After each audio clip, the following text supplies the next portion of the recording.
Okay, so in payment processing, where you as the business owner accept credit cards in person or online, the transactions must have a highly skilled underwriter and risk analyst to approve the account, right?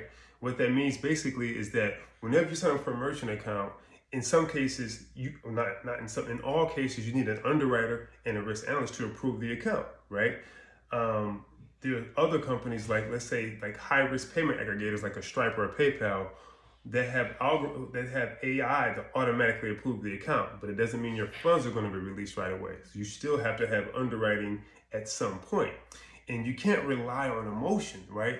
Relying on emotion when it comes to your business and when it comes to risk and protecting you as the business owner, or from fraud, or protecting the cardholder from fraud.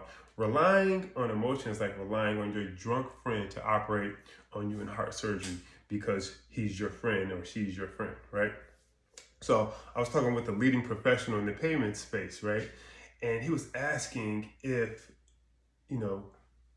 she was asking if I knew any good underwriters and risk analysts that were highly skilled, but that were ethical, right? Which is like interesting. Highly skilled and ethical is a very hard combination to find in the financial space, in the payment space in particular. And so their exact reply was to find one that is highly skilled and ethical is rare. And so I was talking with a banker the other day, and he was saying, hey, it would be great if you could be known as an ethical payment processing company. Because in the payments industry, there's so much, everyone's just seeing how much they can gouge out of each account. The companies that are actually doing the processing are,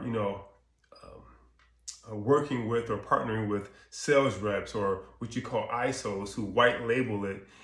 And everyone's basically just hitting each other over the head. So the payments company's hitting the ISO over the head, maybe taking a little bit from them. The ISO or the sales agent is hitting the client over the head, right? And then the bank, they're hitting the payment processing company over the head. And the processor, they're trying to hit the payment processor over the head. So it's like a real dirty kind of freaking industry, right? And so that's why he said, hey, could you be known as the first ethical company, which is what we set out to do in the very beginning. But when money gets involved, greedy people get involved, insecure people, egos kick in, and you get other influences that think just like that, boom, it's like a recipe for disaster. So, and it's not that everyone is unethical, right? Yet people with good intentions can easily be swayed in a certain direction. And I said this before in another video, where, I don't care if it's a W-2 or if it's a 1099 staff or just an entrepreneur, when money comes in, people tend to put on blinders and act or pretend like they don't know what's going on, right? And I've seen this happen too many times where they say, hey, I just work for the company, or I'm just doing my job. And again, in some cases, maybe they don't know exactly what's going on, but it doesn't take a rocket scientist to understand. And so in either case, right, the schemes never last, and someone always ends up taking the fall, whether it be the CEO taking the fall, or whether it be the CEO sometimes could be sued by the FTC, right? Which no one wants that.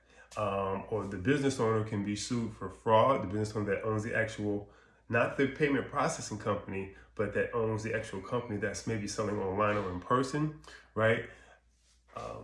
It never lasts, right? And here's the crazy thing about it. In this industry, there's a paper trail and everything. It's not like we're working with cash.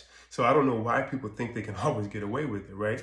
You even have sometimes ISOs, or what they call sales reps, who say, you know what, I'm being underpaid, or I was or underpaid, and the numbers are right there, right? Now, sometimes they don't read the contract, and they get tricked because, they were going for money first, and that's one easy way to lure just about anybody in, is just say, hey, you're gonna make this amount of money, you're gonna make this amount of money, and they'll skip everything. They won't read anything. They just go right for it, especially when especially as they're making money, and then 6 months, a year from there, boom, right? Now you see that you were tricked, right? So, it never lasts. And that's why, and the crazy thing is when you're running a business, there's so much involved. It's more than sales, it's more than marketing. You have sales, marketing, fulfillment, customer service, tech support. And so it's coming at you from so many directions, and why it's important and it's critical to protect your cash flow, because you can't do everything, right? You can't be everything